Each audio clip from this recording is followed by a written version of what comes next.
ईमान पिता धन्यवाद करते हैं आज के सुंदर बाइबल अध्ययन के लिए।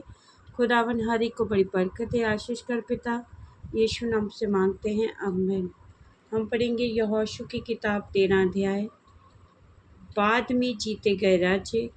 यहोशू बूढ़ा और बहुत उम्र का हो गया था और यहोवा ने उससे कहा, तू बूढ़ा और बहुत उम्र का हो गया है और बहुत देश रह गए हैं जो इसराइल के अधिकार में अभी तक नहीं आए।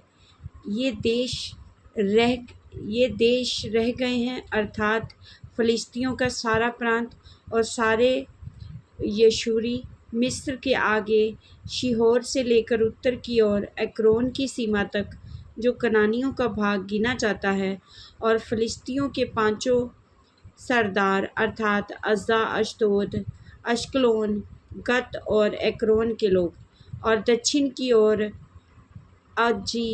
अजीवी और अपेक और अमोरियों की सीमा तक कनानियों का सारा देश, और सिदोनियों का सारा मारा नामक देश, और फिर गवालियों का देश, और सूर्योदय को और हर्मोन पर्वत के नीचे के बालगाद से लेकर अमात की घाटी तक का सारा लबालोन, फिर लबालोन से लेकर मिस्पोत मैम तक सिदोनियों की पहाड़ी देश के निवासी, इनको मैं इसराइलियों के सामने से निकाल दूंगा।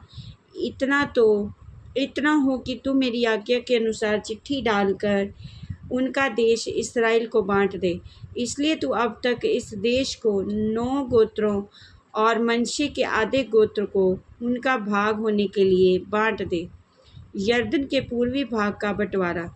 रूबेनियों और गादियों को तो ये भाग मिल चुका था जिसे मूसा ने उन्हें यरदन के पूर्व की ओर से दिया था, क्योंकि यहोवा के दास मूसा ने ये उन्हीं को दिया था, अर्थात अर्नोन नामक घाटी के किनारे के ओरियर से लेकर और उसी घाटी के बीच के नगर को छोड़कर दीबोन तक, मेदवा के पास तक का चौरस देश, और अमोनियों की सीमा तक, हेशबोन में विराजने वाले अमोरियों के राजा सिहोन के मारे सारे नगर, और गिलाद देश, और गर्शूनियों और मकावासियों की सीमा, और सारा हर्मोन पर्वत, और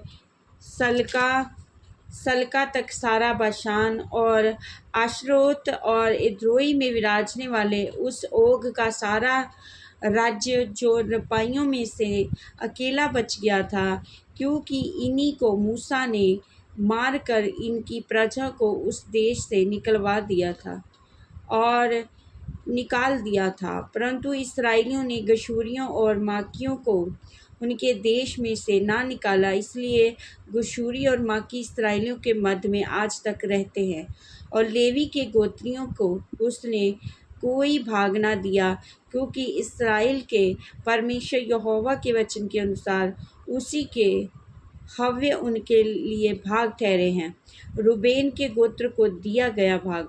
मूसा ने रूबेन के गोत्र को उनके कुलों के अनुसार दिया, अर्थात अर्नोन घाटी के किनारे से ओरियर से लेकर उसी घाटी के बीच के नगर को छोड़कर मेदबा के पास का सारा चौरस देश, और फिर चौरस देश में का हेशबोन और उसके सब गांव, फिर गिदबोन, माकोतवाल और बेतवा लमोन और यहला और यहसा और कदेमोत में पात, किरतेम, सिबमा और तराई में के पहाड़ का बसा हुआ सेरेब शहर, और बेतपोर, पिसगा की ढलान, और बेत्यशीमोत, और अर्थात चौरस देश में बसे हुए हेशबोन में विराजने वाले अमोरियों के उस राजा सिहोन के राज्य के सारे नगर, जिन्हें मूसा ने मान लिया था।